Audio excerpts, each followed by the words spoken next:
Au lieu de faire le côté théorique et par la suite faire l'application, on va commencer dès le départ sous forme d'exercice. Et c'est un exercice, Moselle, la question que tu as fait la dernière fois, comme d'habitude, j'étais ici à 14 heures et voilà, je l'ai préparé cet exercice. Je cherchais et je trouvais que c'est un exercice qui est là de la qualité, si vous voulez. D'abord, on va traiter deux cas. C'est le cas, c'est-à-dire ce mouvement-là, on va la modéliser selon deux choix. Le choix le plus simple, c'est considérer la balle du golf comme un point matériel, et par la suite, il n'y a pas cet effet de l'air sur cette balle, et on peut considérer que le mouvement de cette balle se fait sous le poids uniquement, c'est-à-dire une chute libre dans le cas général. Et juste après, évidemment, je ne peux pas écrire tout l'exercice. Voici l'exercice, comment il est traité. Un golfeur, en réalité, lorsqu'il travaille, lorsqu'il joue, on ne peut pas dire lorsqu'il travaille, lorsqu'il joue, il utilise des techniques. En réalité, cette balle, elle a un mouvement dans l'air, et par la suite, l'air, elle est là. Elle a un effet. On va travailler, le paradoxe de cet exercice, c'est qu'on va travailler en négligeant l'action de l'air. En réalité, on devrait avoir une portée plus grande que lorsqu'il y a de l'air, généralement. On connaît que l'air, il a un effet une force de frottement, de résistance, et par la suite, au lieu d'avoir, dans cet exercice en pratique, on a 250 mètres, ce jour-là, il peut atteindre jusqu'à 250 mètres comme portée de la balle, mais on va traiter, on va essayer de voir si nous négligeons l'effet de l'air, quelle valeur de cette portée on aura. Et par la suite, on parlera d'un phénomène qui est très connu, qui est le phénomène ou l'effet de Magnus.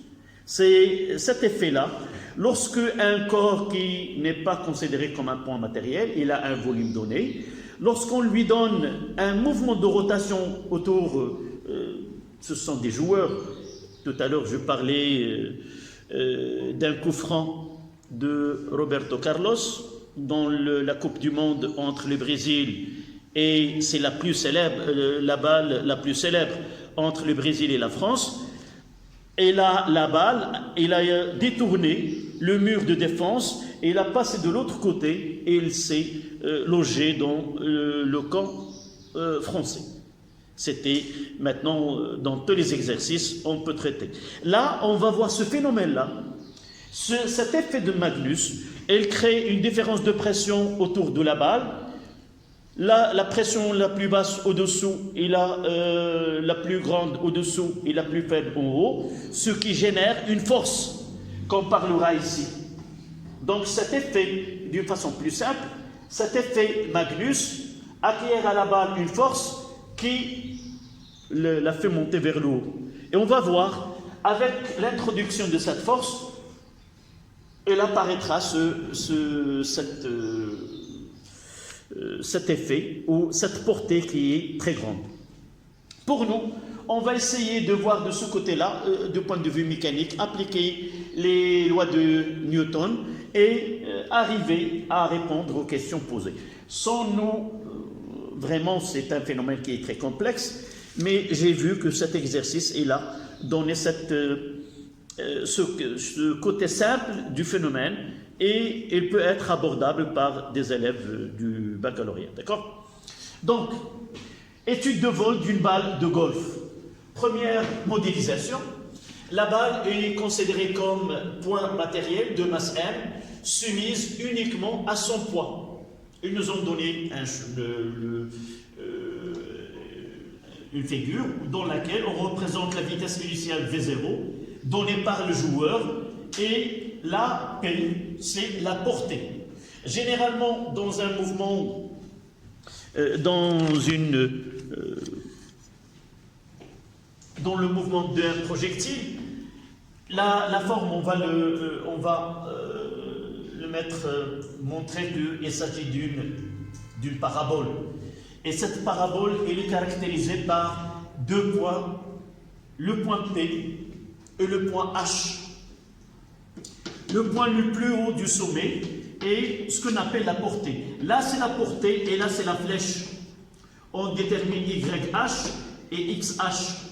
Donc, la flèche et la portée. D'accord? Ces deux points, on peut déterminer leurs coordonnées, mais dans cet exercice, ce qui nous intéresse, c'est uniquement la portée.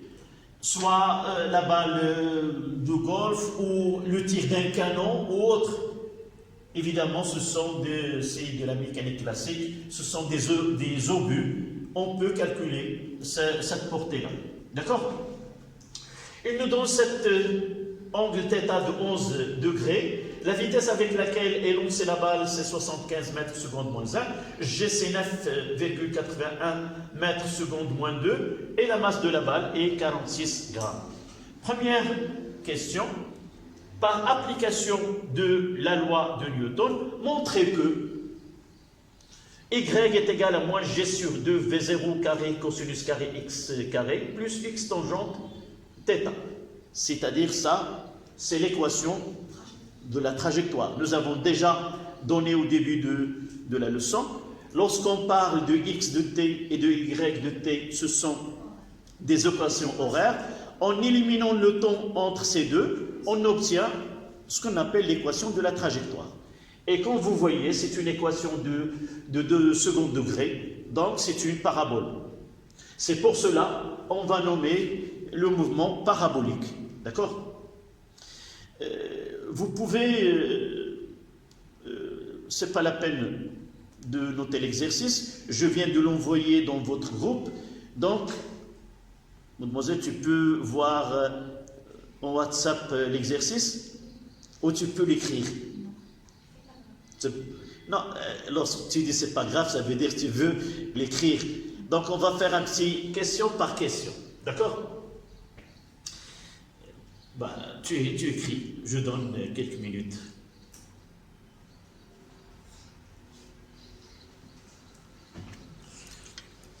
C'est le temps qui me presse.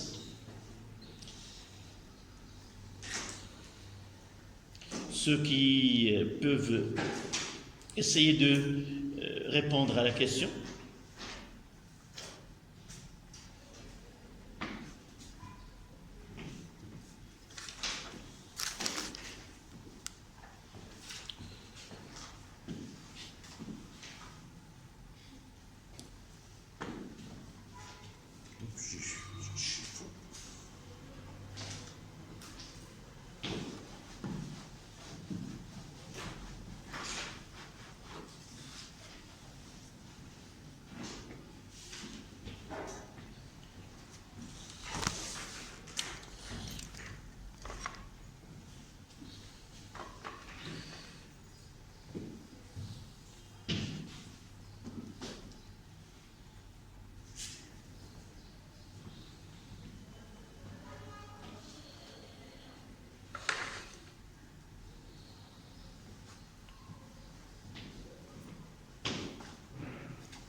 Donc, réponse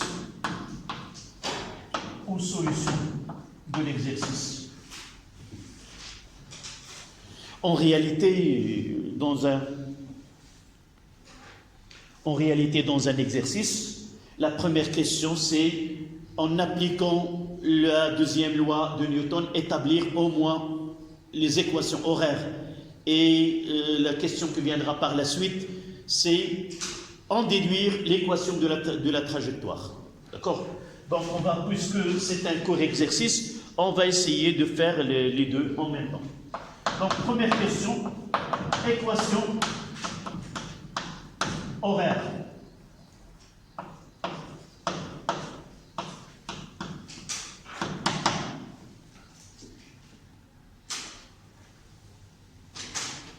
Donc un petit schéma sur lequel on va faire, là c'est V0, là c'est Y, et là c'est X, ça c'est T, là c'est O. L'angle nommé θ.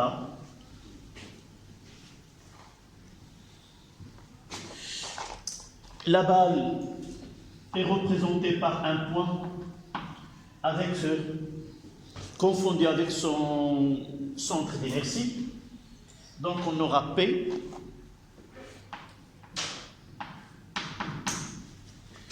Donc d'après le deuxième loi de Newton, d'abord d'après les données,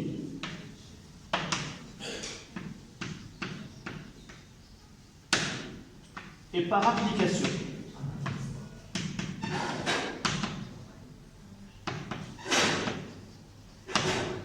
du deuxième loi de Newton,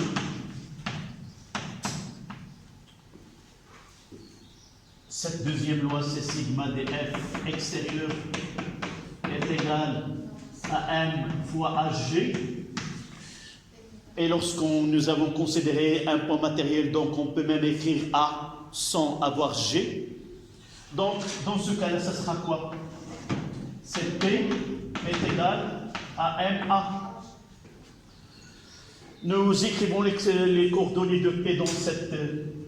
on aura P, donnez-moi C sur Y, sur X c'est 0, et là c'est moins MG. Est égal à MA X et là MA Y. De là on tire que sur OX nous avons A X est égal à 0, équivalent à V est égal à une constante, et nous pouvons écrire directement l'expression de l'équation horaire. Donc X de T est égal à V0x T plus X0. Je dois revenir au schéma au-dessus. Et ce V0 là, je vais faire, là c'est V0x, et là c'est V0y.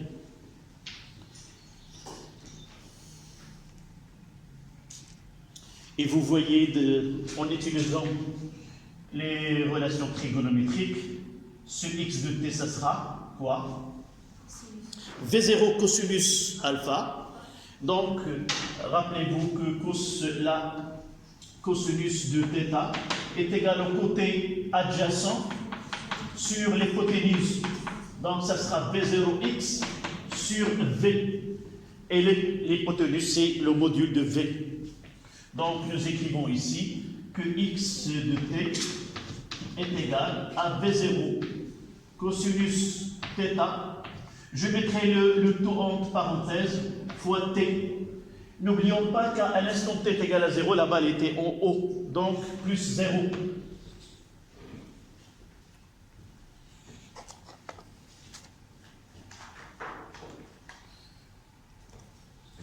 Et de ce côté-là, sur OY, la façon avec laquelle je réponds est celle que je trouve dans vos feuilles de réponse. Vous séparez la feuille en deux. En baccalauréat, ce n'est pas la peine. Essayez de répondre sur toute la page. Vous aurez droit à un nombre illimité de feuilles, donc ce n'est pas la peine d'économiser, parce qu'on lit, parfois on n'arrive pas à aller de l'autre côté. Deux choses il faut faire: séparer les questions par un espace et ne pas mettre sur deux volets cette réponse-là.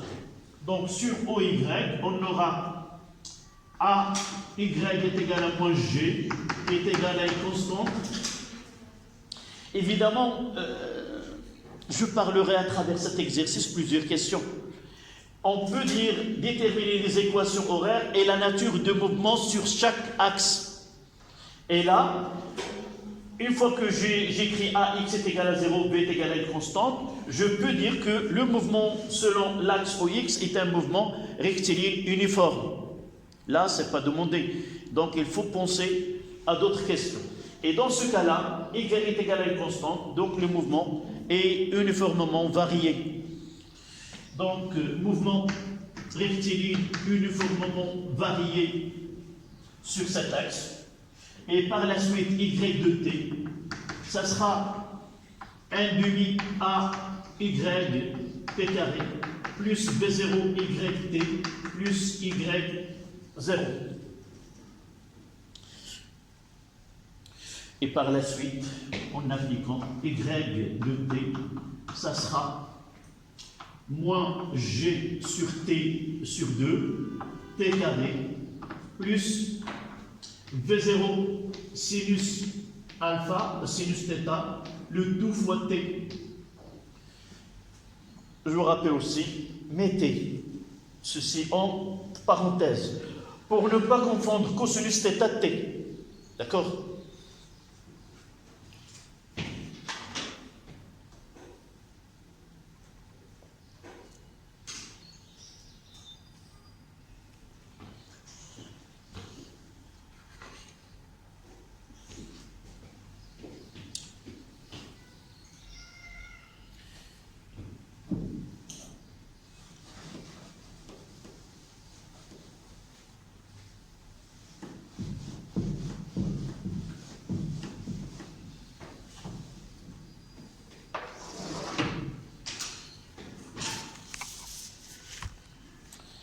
Donc là, on continue, évidemment. On va noter celle-là. Hein? Mettez de l'ordre dans vos réponses. On notera une, on la numérote 1 et l'autre 2. Donc, de 1, on a t est égal. Et cette fois-ci, lorsque je vais éliminer le temps, je vais aussi l'éliminer de l'expression, de ces expressions-là. Donc, je mettrai que x. Ça sera x sur V0 cosinus θ. Là, ça sera un prime. Ce 1 prime, il va être remplacé dans 2. Ce qui donne y. Maintenant, je vais mettre en fonction de x est égal à moins g. Ça sera x carré sur 2 V0 carré cosinus carré de θ. Plus, là, j'aurai le V0, il va se simplifier. Sinus sur le cosinus, ça donne tangente. Et là, en notation, je ne vais pas mettre tangente de θ fois x, mais x tangente de θ. Ayez l'habitude de créer de cette façon-là. Et voilà l'équation demandée. Donc évidemment,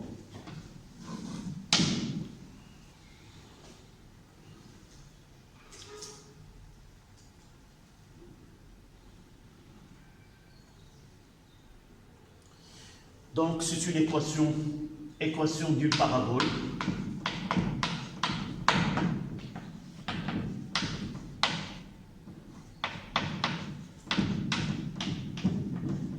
Donc, mouvement parabolique.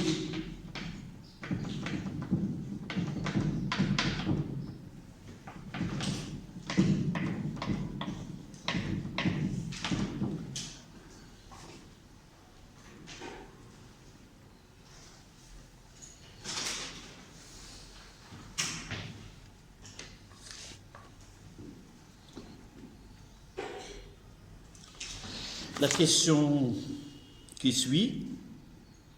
Montrer que la portée xp est la V0 carré sinus de 2θ sur G. Donc pour vous aider, je vais mettre 1, 2. Montrer que xp est égal, c'est V0 carré, sinus de 2θ sur G. Ça, c'est la question.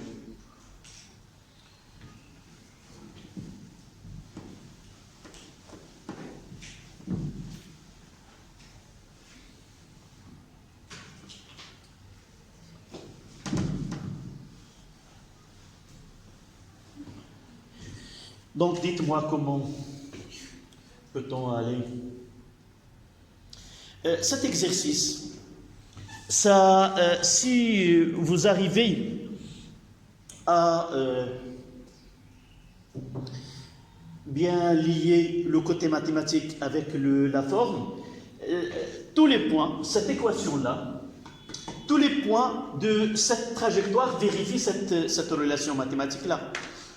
Le problème un problème posé pour les mouvements plans et surtout pour un projectile dans un champ de pesanteur, toujours il y a des points particuliers qui nécessitent la relier avec la question posée. Parfois, quelle est la flèche quelle est la portée je vais vous envoyer par la suite un exercice de basketball. Par exemple, il y a un lancé, il y a un défenseur qui essaie d'empêcher la balle. Elle a une hauteur de 2,20 par exemple, et à partir de là, comment il va dévier donc, la vitesse avec laquelle il doit être lancé, ou l'angle, toujours, j'applique dans un cas particulier cette relation-là. Donc, ce point P, donc lorsqu'il part du point P, je dois l'associer dans la trajectoire. La voici. Donc, un point. Quelles sont les coordonnées de ce point? Donc, ce point P est là XP et là YP.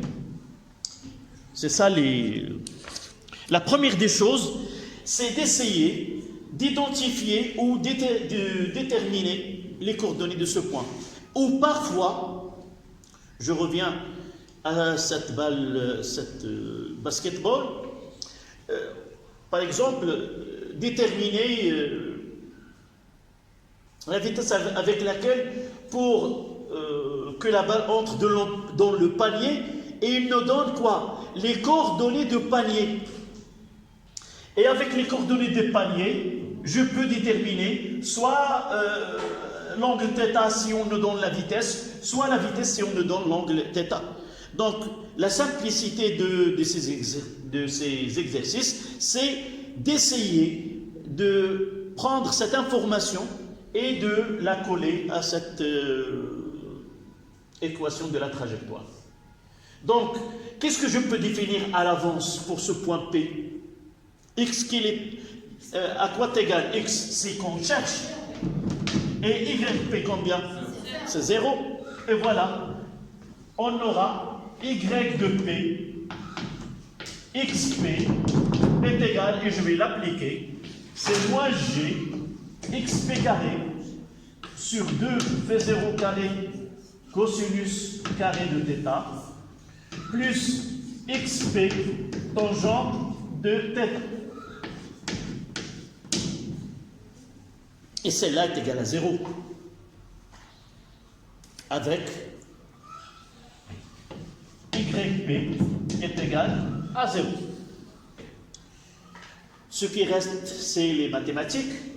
Je vais mettre XP en facteur et j'aurai moins G, XP sur 2V0 carré cosinus carré θ, plus tangent θ.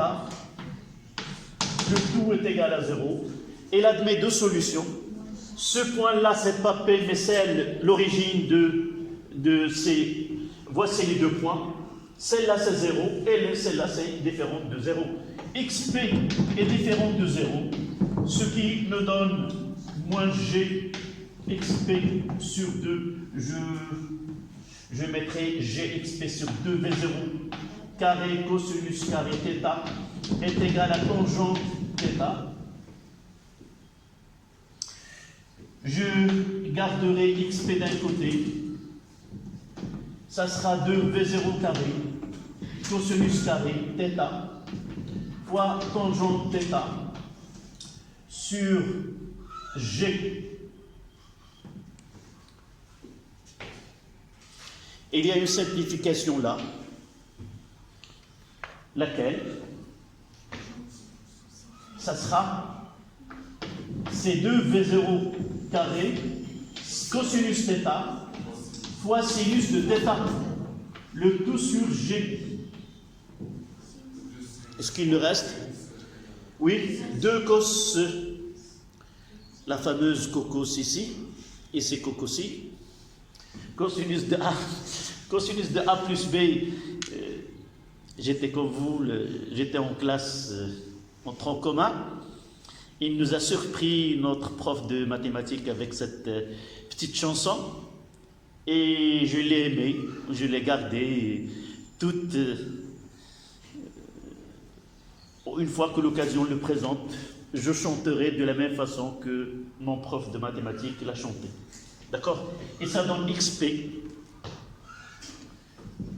est égal à v0 carré sinus de 2 θ sur g. Sans oublier que ici, nous avons dit que sinus de 2 alpha est égal à 2 cos alpha fois cos de fois sin de alpha. Vous l'avez dit. C'est en réalité une petite transformation. Cos de 2a, c'est cos carré de a moins sin carré de a. Et on remplace cette relation, on arrivera au sinus aussi. Sinus de 2a, c'est sin de a cos de b plus cos de a sin de b. Et de là, on arrive à cette expression. Donc, c'était la question, montrer que xp est égal à cette expression.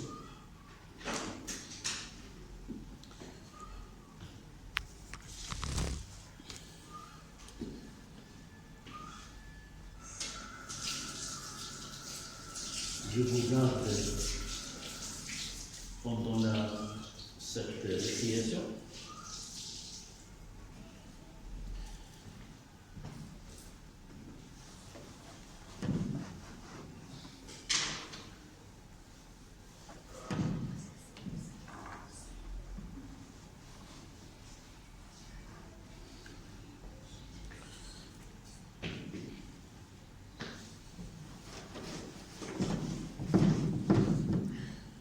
Donc là, il nous reste l'application numérique. C'est la question 1.3. Application numérique.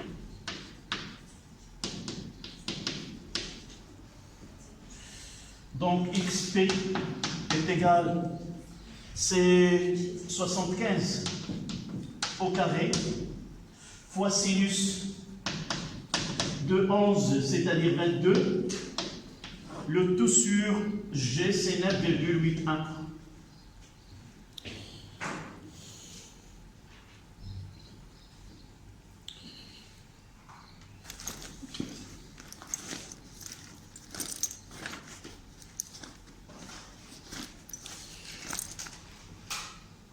Généralement, lorsque je prends la calculatrice, une fois que je prends la calculatrice et je commence, quelqu'un me donne la réponse. 75 au carré fois sinus de 22. Combien? 250? 214, virgule, on peut prendre 215. Donc, on peut prendre que xp 215 mètres. Donc avec cette modélisation, la portée de cette balle ne peut atteindre que 215 mètres. Mais quand vous allez voir dans l'introduction de l'exercice que en pratique, on peut atteindre même 250 mètres. La question en réalité, c'était calculer et conclure, c'est-à-dire qu'est-ce qu'il y a d'anormal. Nous avons l'habitude de faire des calculs et généralement dans le cas théorique, on obtient des valeurs, par exemple, normalement XP doit être très grande, et la réalité où il y a les contraintes de l'air et autres, on espérait avoir une valeur qui est plus petite. Là, c'est un petit paradoxe. Mais en réalité, il y a un autre phénomène qui existe. Le problème de la modélisation, c'est quoi en réalité? C'est de simplifier. C'est ça, généralement, lorsqu'on modélise un phénomène donné, on essaie de lui donner la formule la plus simple, sans faire entrer toutes les contraintes ou toutes les actions qui se produisent. C'est le cas ici. Parfois, on aura une valeur qui dépasse la réalité, et dans ce cas-là, on élimine, mais on a une valeur qui est plus petite que celle dans la pratique. Parce que le phénomène que nous avons oublié, c'est un phénomène il donne de la vitesse à cette balle plutôt que de la freiner. D'accord? C'était pas posé, mais dans l'exercice original, vous allez trouver cette question-là. Donc la question 1.4. Oui, c'était... On passe à la deuxième partie. C'est l'importance de l'air dans le vol de la balle. Deuxième partie. En réalité, la question 1.4, c'était comparé. Mais nous n'avons pas de données. Qu'est-ce qu'on va dire? Nous obtenons une valeur qui est inférieure à celle en pratique. Ce qui est, je peux le dire, ce qui est en réalité qui est contradictoire. On devrait avoir l'inverse. C'est pour cela qu'on va expliquer ce phénomène-là, ce paradoxe, par la partie 2. La partie 2, c'est l'importance de l'air.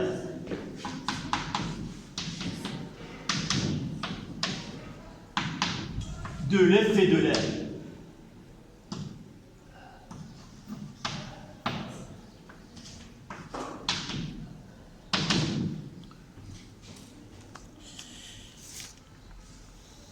Donc, une petite introduction pour introduire cette force. Dans l'exercice, lorsque le golfeur frappe la balle à tête égale à 0, je n'ai pas entré dans les détails, vous allez le lire dans l'exercice original.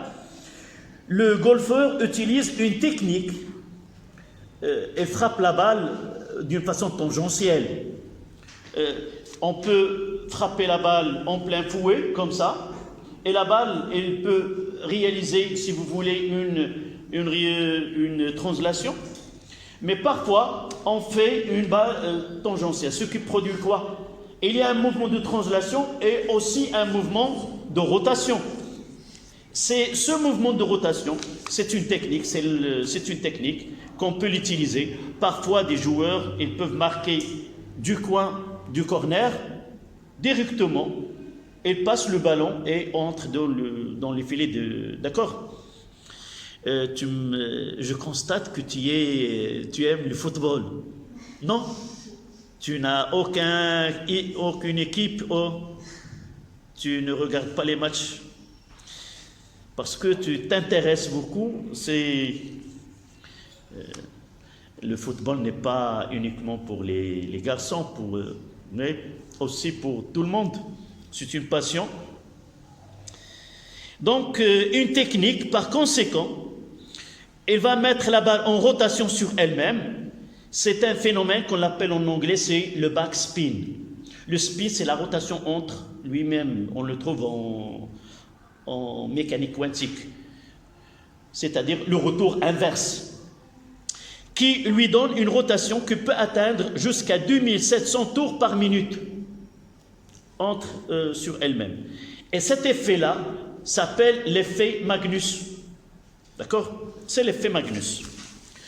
Pour nous, on associe, ce qui nous intéresse dans notre exercice, on associe à cet effet une force F verticale et constante, c'est-à-dire que F est égal à F fois J.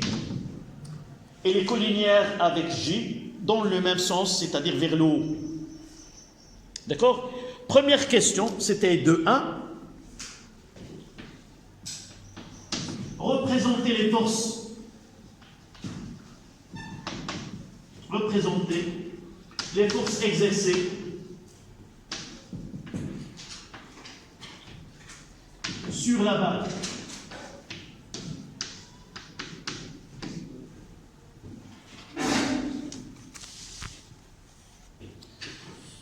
On va la représenter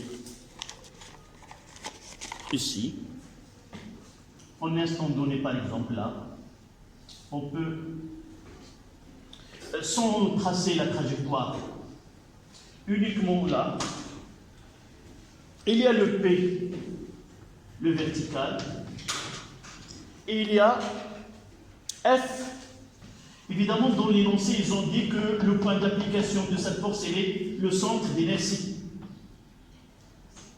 Voilà F. Il n'y a que deux forces.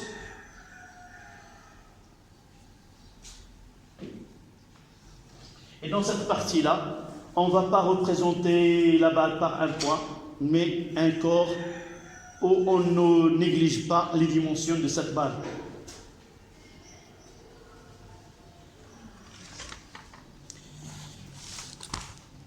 Donc, on passe de l'autre côté et passer à l'exercice, à la question de 2. Établir l'expression de AY en fonction des données, c'est-à-dire MG et F. C'est ce qu'on va faire maintenant. On va refaire la deuxième loi. Sigma des forces extérieures est égal à MAG. On aura P plus F est égal à MAG. Là, dans cette question, on demande AY. Donc, ce n'est pas la peine de faire la projection sur les deux axes. D'accord? Pour gagner du temps. Et donc, on aura, voici F, voici P, voici Y, et voici X. Donc, on aura moins MG plus F est égal à MAGY. Et de là, on tire AGY est égal à moins G, ou plutôt F sur M moins G. Il vaut mieux de l'écrire de cette façon. Qu'est-ce qu'on peut dire sur cet axe? Évidemment, il est constant. Toujours, on aura un mouvement uniformément varié. Ça, c'était la question 1-2.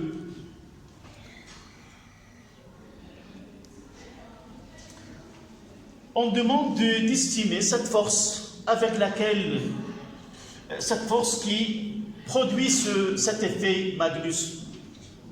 Évidemment, dans notre programme, on n'utilise pas le mouvement de rotation. On peut lier cette force-là à la rotation de la balle autour d'elle-même. On peut donner une autre expression. Mais pour nous, en PC, on ne peut pas aller plus loin que cela. Donc, comment déterminer la valeur de f? Estimer une valeur de f. Ce cas-là, il est lié à quoi? Lorsque nous avons dit il y a une force, cette force-là, elle va donner comme effet quoi? Vous n'avez pas bien remarqué dans l'exercice, cette force-là liée à la portée de 250 mètres. Rappelez-vous, sur ce F-là, on a trouvé 250. Donc cette force-là, c'est la cause qui va donner une portée qui est très grande. Donc F, elle est réelle, elle existe. Et par la suite, XP, donc pour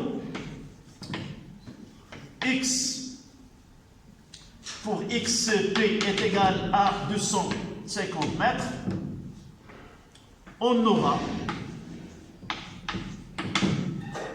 F est égal, on aura une force, une intensité F.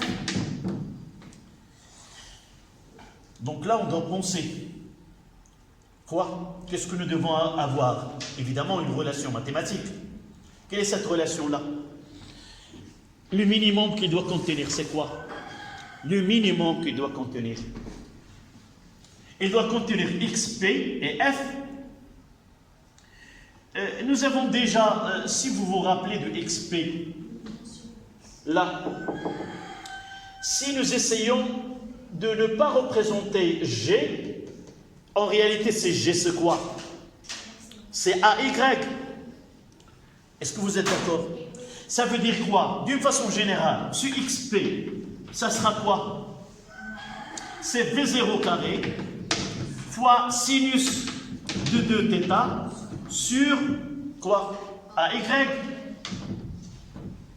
Tout simplement. Et qu'est-ce qu'on va faire? On va substituer ce AY avec la nouvelle expression qui est F sur M moins G. D'accord? C'est ça ce qu'il m'a attiré vers cet exercice. Il y a quelque chose, un peu d'intelligence qu'on doit utiliser pour résoudre. Il y a d'autres méthodes.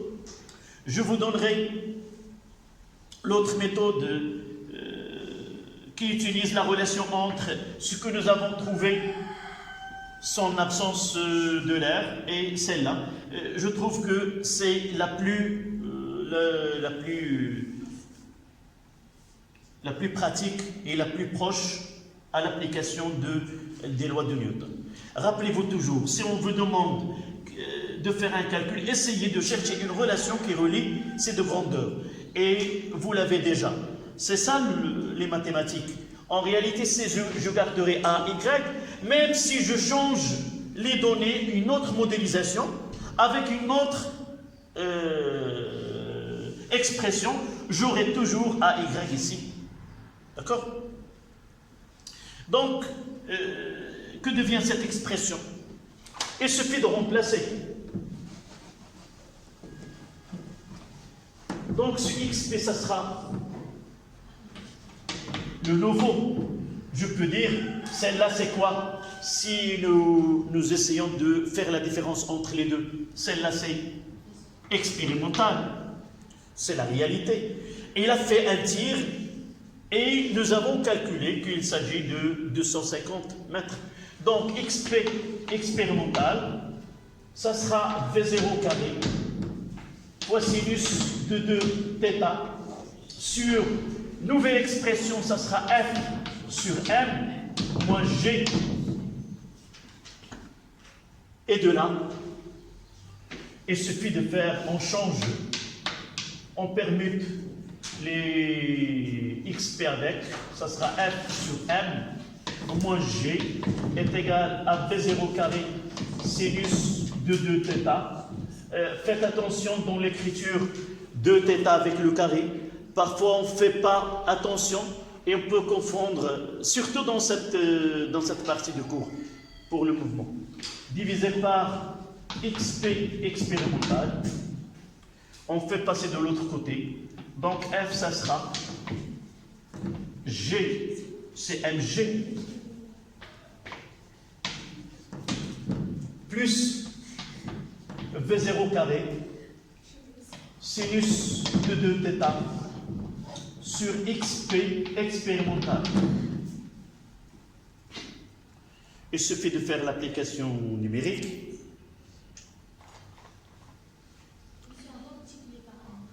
Oui? Ah oui, il faut avoir ici M. Donc je reprends, je ne peux pas écrire M après les sinus. Toujours sinus θ, tangente θ, c'est le dernier qu'on peut.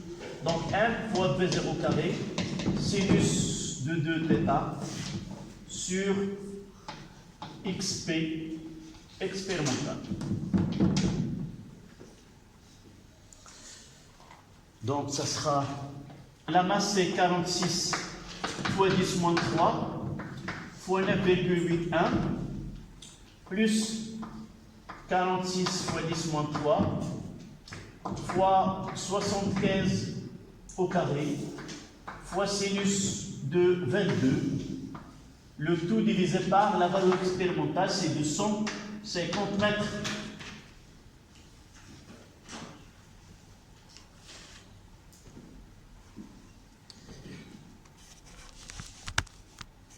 Voilà. C'est 250 mètres. Il suffit de faire les calculs.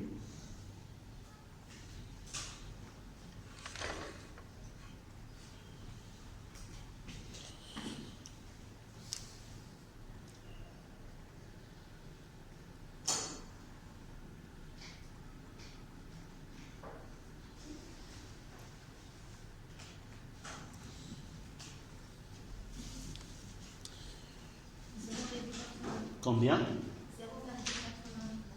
0,83. Donc F, 0,83 newton. Voilà. Généralement, ce type d'exercices sont fréquemment posés en PC. Je vais vous envoyer un autre exercice qui est, au lieu de parler de la balle de golf, on parle d'un nageur en plongée. Et ça a été en baccalauréat en sciences physiques. Et au cours de cette plongée-là, il y a un vent. Un vent. Dans ce cas-là, la force elle est verticale, mais dans le cas de ce nageur, et le vent applique sur celui-ci une force qui est horizontale. On va trouver F non pas avec, mais on va la trouver sur l'axe des X. Et il va apparaître une accélération sur l'axe des X. Accélération sur l'axe des X et accélération sur l'axe des Y. Voilà cet exercice.